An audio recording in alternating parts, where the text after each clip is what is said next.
Welcome back to The Heat. Leaders from the Group of Seven wrapped up a two-day summit in Sicily over the weekend. We continue our discussion about that now with our international panel. Hafed, let me get to you and let's talk about Africa. There were African leaders at this G7 summit from Tunisia, Kenya, Ethiopia, Niger and Nigeria.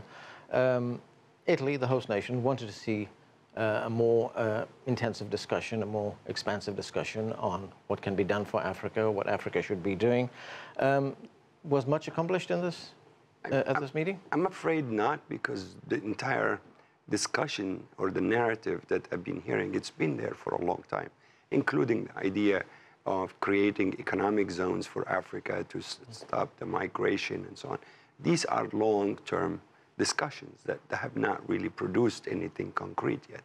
The other dimension of Africa is that, as Afshin really rightly said, these issues need a real political will, a collective will, because there's still a lot of competition in Africa between the European former colonial power.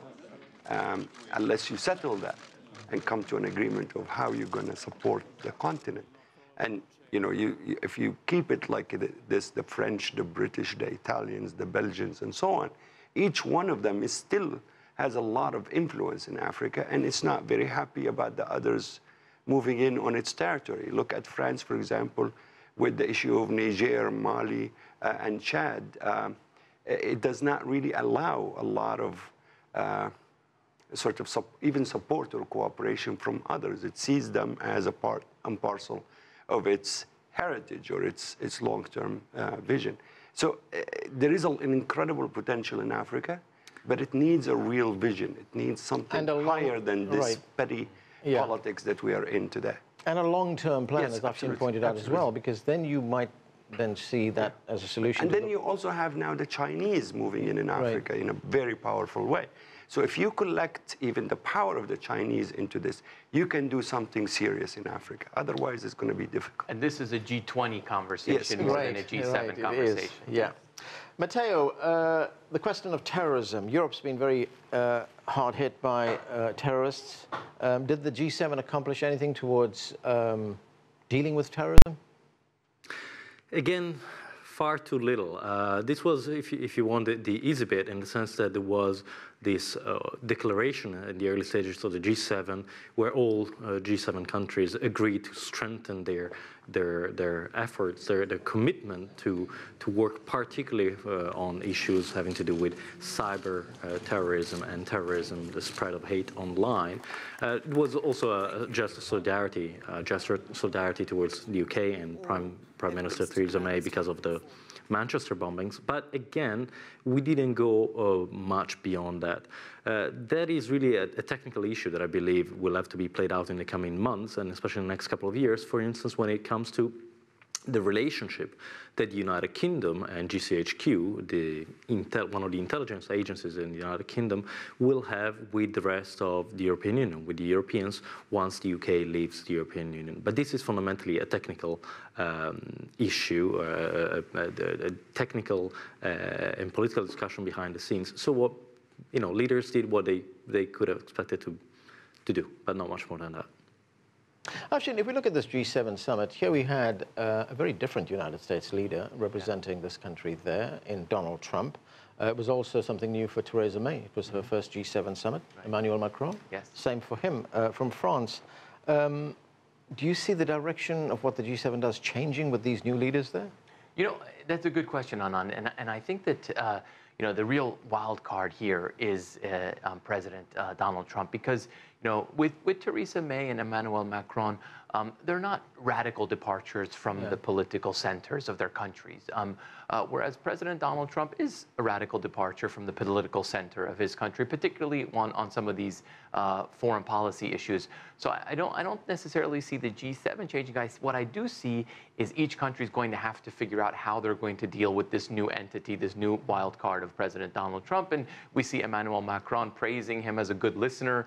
We know that Justin Trudeau has a pretty good relationship relationship with President Trump via Ivanka Trump. Maybe they all need to learn a lesson from the King of Saudi Arabia and the Saudis. And when President Trump visits, they need to put on a real show for him. I mean, I say that only, partly facetiously, but they're all coming to terms with how to deal with this new president, because we sometimes forget how personality really does play a role in policy. It's not always just the best policy, but it's also how President Trump rubs people. Right. Vladimir, how do you... Sorry, do you want to say something? No, I mean, I was just going to add, I mean, I agree entirely, but I want to add that this wild card, the problem is, he is actually rubbing people the wrong way. I mean, look at his, for example, speech, which is almost like a teacher, giving a lesson to his pupils, all of these NATO standing there, and he's lecturing them about money and their contribution. He's not really, he doesn't have the personality that attracts trust or warmth from others. Or the way he treated, for example, Merkel or others. He's a difficult person to deal with, no matter what the intentions are. Right, Matteo, as we heard Vladimir Golstein tell us just a moment ago, that it's a changing world right now. I mean, how relevant is the G7 in this changing world that we see right now? As Vladimir pointed out, Russia is not part of the G7 any longer. It's the biggest country in the world. And if we take issues like climate change, really, shouldn't countries like China and India be sitting at the table as well? Indeed, I do think it is less and less relevant, and it risks becoming even more so now that we have fundamentally a fracture increasingly between the United States on one end and the Europeans plus the Canadians and the Japanese on the other hand. What I do think we'll inevitably see on the medium term is an historical shift, whereby we'll settle somewhere between a reformed G7 and a G15 rather than G20, where first of all Europeans will have to speak with one voice only, and then few key powers will come together. The United States for sure, but Russia, China, India, possibly Brazil. That is the only format that makes sense. You have to keep the numbers low, small. G20, I think it's far too big to be effective at taking decisions. But this G7 is a relic of the past. Afshin, something we haven't talked about, and that is Brexit. How does Brexit feature in all of this? How does it factor into the unity of the G7? Because Britain's on its way out. Absolutely, yeah. I mean, certainly we can't deny that we are living in this very unique transitional period where you do have populist nationalism, rising in Europe. And even though Macron won the election, it doesn't mean that populist nationalism has been halted, in Paris.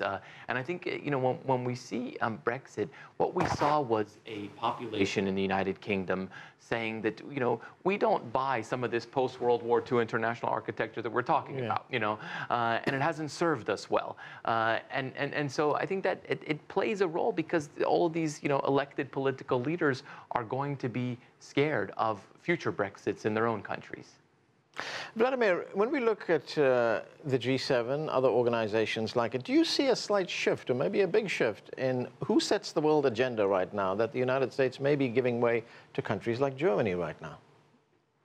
Well, it looks like that, but I have a feeling that Germany is not quite in the position to set the tone. So, even though Chancellor Merkel says that, and it's, she's playing to her own audience, looking forward to the September elections, but basically Germany is not in the position to dictate things. Whatever they will decide, they will still have to be talking to United States. It's absolutely clear. But I think when they talk to United States, they should present a new Europe. In other words, Europe which is capable of talking to Russia, Europe which is considered, all its European sort of members, rather than, new members like, Poland, or, they try to bring Ukraine in, and they pay too much attention to Baltic states. These were like, remnants of Cold War. They brought these countries for their own purposes, including the United States was instrumental to that. So then we have a divided Europe, basically trying to sort of malign Russia, and this is not 21st century. So for Chancellor Merkel to be heard, she has to sort of consider natural European sort of situation. And, Germany is the best country in the world to do that. They are very close to Russia. They fought, endless amount of wars with Russia. They know Russia better than any other European country. So they should be the voice which represent and maybe influence Russia in a particular way, but not just, channeling the complaints of Baltic states and then hoping that the rest of the world would hear that from Germany. This is not a position which anybody would listen to, honestly, including President Trump. So Germany has a role to play, but it has to reconsider it.